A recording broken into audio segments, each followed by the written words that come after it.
네, 이번에는 헌법재판소로 가겠습니다.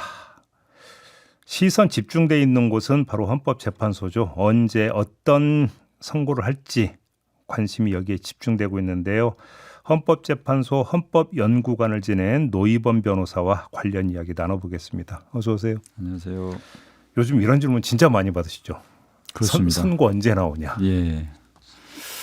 뭐 모든 국민들이 기다리고 있지 않겠습니까? 더군다나 윤 대통령이 뭐 구속이 취소되는 이런 충격적인 결정이 있고 또 검찰이 즉시항고를 또 포기한다는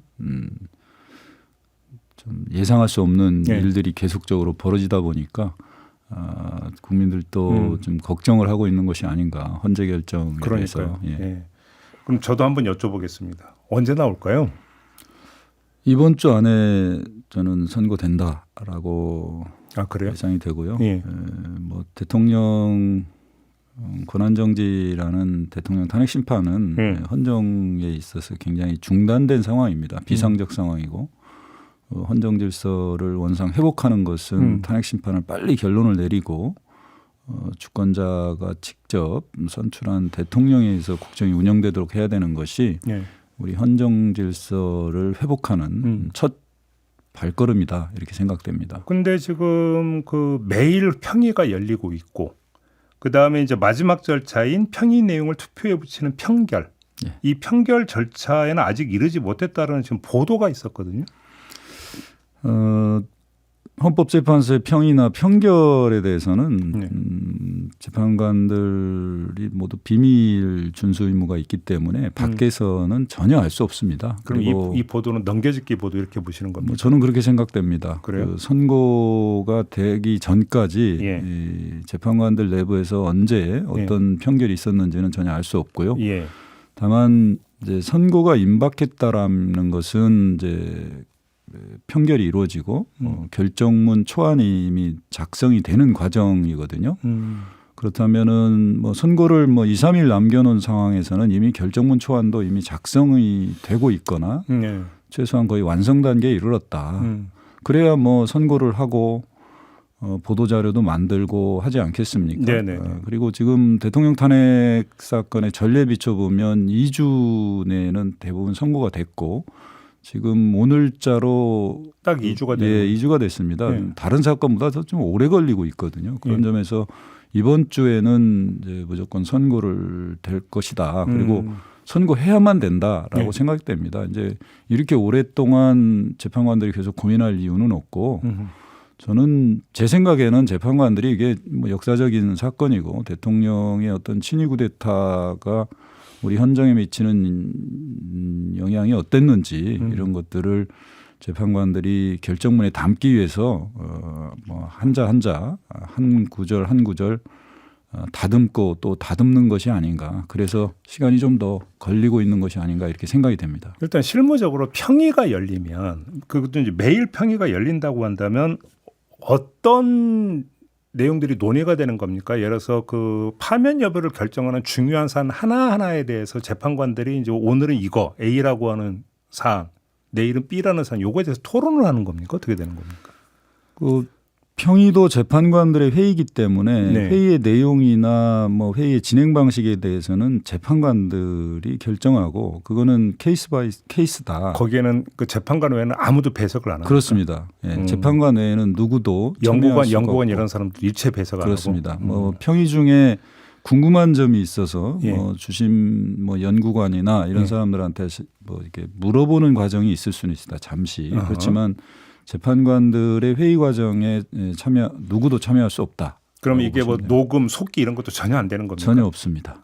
완전히 100% 비밀이네요. 그렇습니다. 이제 구술로만 서로 의견을 주고받고 뭐 쟁점별로 이제 하나씩 판단해 나갈 수도 있고 최종적인 이제 파면 여부를 평가할 수도 있는데 제가 보기에는 이제 변론 절차가 오래 진행됐기 때문에 개별 재판관들이 뭐 사실관계 확정이라든가 이런 부분에 대해서는 어느 정도 정리가 됐을 거로 생각이 되고요. 결국은 매일 평의가 있더라도 뭐 최종적인 결론을 내기 위해서 매일 평의를 하지는 않을 것이고 오히려 뭐 결정문에 담을 어떤 결정의 이유에 이유에 대해서 뭐 상호 의견을 더 추가하거나 뭐 수정하거나 보완하는 그런 작업이 있지 않을까라고 생각이 됩니다. 박근혜 대통령 탄핵 때는 어떻게 진행이 됐어요?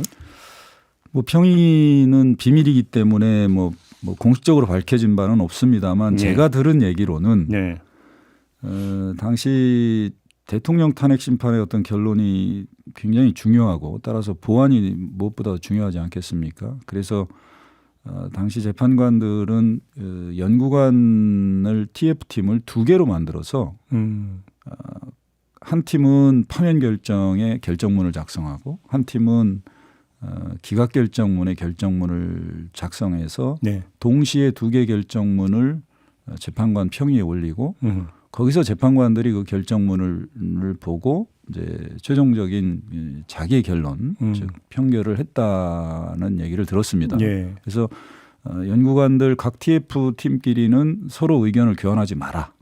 누가 어떤 TF에 들어가 있는지도 비밀로 해라라고 이제 결정을 했고 그래서 그 정도였어요?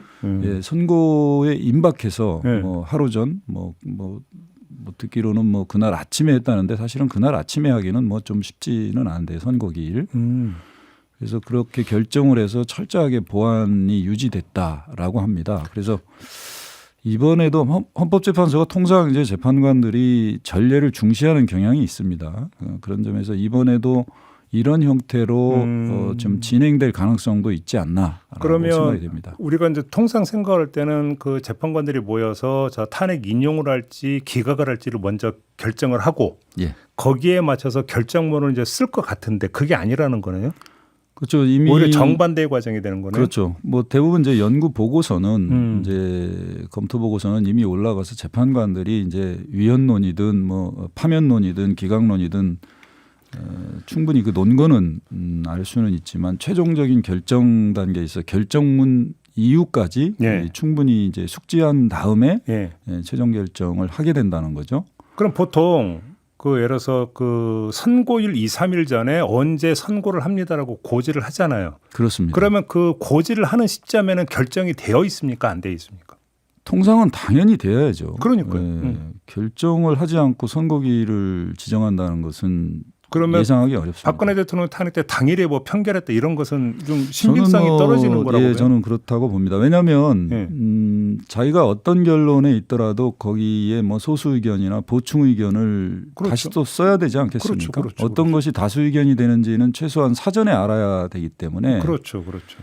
저는 최소한 선고기를 통지할 때는 이미 결론은 내려져 있고 결정문의 주요 초안도 사실상 완성이 되어 있다라고 보고요. 지금은 그런 때가 아닌가 저는 그런 생각을 하고 있습니다. 막바지에 다 왔다. 근데 참 여기서 두 가지 그 추측이 다 지금 나오고 있습니다. 이전의 사례에 비해서는 일단 길이 더 걸리고 있는데 이게 그 하나는 재판관들 사이에서 혹시 의견이 갈려서 이러는 거 아니냐라고는 추측도 있고 또 한 가지는 워낙 지금 윤석열 대통령 극렬 지지자들의 반발이 심하기 때문에 뭔가 숙고하는 모습을 더 보여주기 위한 차원 아니냐 이런 추측도 있던데 어떻게 생각하십니까? 뭐 재판관들 내부에서 어떤 이견이 있는지는 뭐 전혀 알 수는 없습니다. 뭐 제가 생각하기에는 뭐 큰 이견은 없을 것이다. 그렇게 보세요. 그 사안의 성격이나 사실관계 측면에서 여전히 8대 0이 나올 거라고 전망하세요? 저는 뭐 당연히 그럴 것이라고 생각이 되고요. 다만 이 결정의 이유가 굉장히 중요한 의미를 갖고 있기 때문에 재판관들이 본인의 대통령의 이번 위헌적인 비상계엄 선포와 관련한 일련의 행위들이 대한민국 헌정에 미치는 해악을 잘 담아내기 위해서 좀 문구를 다듬고 역사에 남을 결정문일 테니까. 그렇습니다. 저는 그러기 위해서 이제 시간이 조금 더 걸린 것이 아닌가 생각되고요. 재판관들이 외부의 어떤 뭐 윤석열 대통령 측의 어떤 뭐 주장이나 뭐 국민 일각에서의 어떤 뭐 비판 그다음에 대통령의 구속 취소 결정 이런 것들에 어떤 영향을 받아서 뭐 숙고하는 모습을 보이기 위해서 뭐 선고기일을 늦추거나 거기에 선고기일이 영향을 받지는 않는다. 재판관들은 헌법과 법률에 따라서 신속하게 결정하기 위해서 지금 모든 역량을 집중하고 있다라고 저는 생각이 됩니다. 그러면 윤석열 대통령 석방도 전혀 영향을 미치지 않을 거라고 보시는 겁니까? 윤 대통령의 석방이 탄핵 심판에 영향을 미칠 수가 없다고 봅니다. 이론적으로나 사실적으로. 그리고 재판관들이 지금 탄핵 심판을 하는 재판관들이 형사 재판과 관련된 수사와 관련된 문제에 영향을 받을 하등의 이유도 없고요. 받아서도 안 되는 것이죠. 심리에 좀 미칠 수 있는 영향은 없을까요? 심리에도 당연히 영향을 미쳐서는 안 된다고 보고요. 미칠 수도 없습니다. 이론적으로나 사실적으로. 분위기를 한쪽으로 몰아가서 뭐 압박을 준다든지 이럴 수 있는 거 아니냐, 뭐 이런 얘기들이 좀 나오잖아요. 재판관들께서 뭐 인격적으로도 훌륭하시고 법리적으로도 굉장히 밝으신 분들입니다. 그리고 무엇보다도 대한민국의 헌법 수호 기관의 구성원으로서 대한민국 헌법을 수호하기 위한 이 중차대한 탄핵 심판에 있어서 본인의 역할과 책임이 무엇인지를 잘 알고 있을 것이다라고 저는 생각이 됩니다. 그러면 그 현재 선고와는 상관없이 지금 극렬 지지자들이 계속 거의 겁박 수준으로 지금 이야기를 하고 있잖아요. 박근혜 대통령 탄핵 때도 있었는데 이번에 정도가 좀 더 심한 거라고 지금 느끼시죠? 저는 매우 심하죠. 그리고 지금 어떤 의미에서 도를 넘어섰습니다. 그래요? 이게 뭐 박근혜 대통령 때보다 왜 이렇게 더 극렬하게 도를 넘은 발언이나 주장들이 있느냐. 뭐 정치적으로 극단적인 대립이 있는 것도 그렇지만 그 여당의 주요 국회의원들이나 주요 정치인들이 이 도를 넘는 그런 발언들.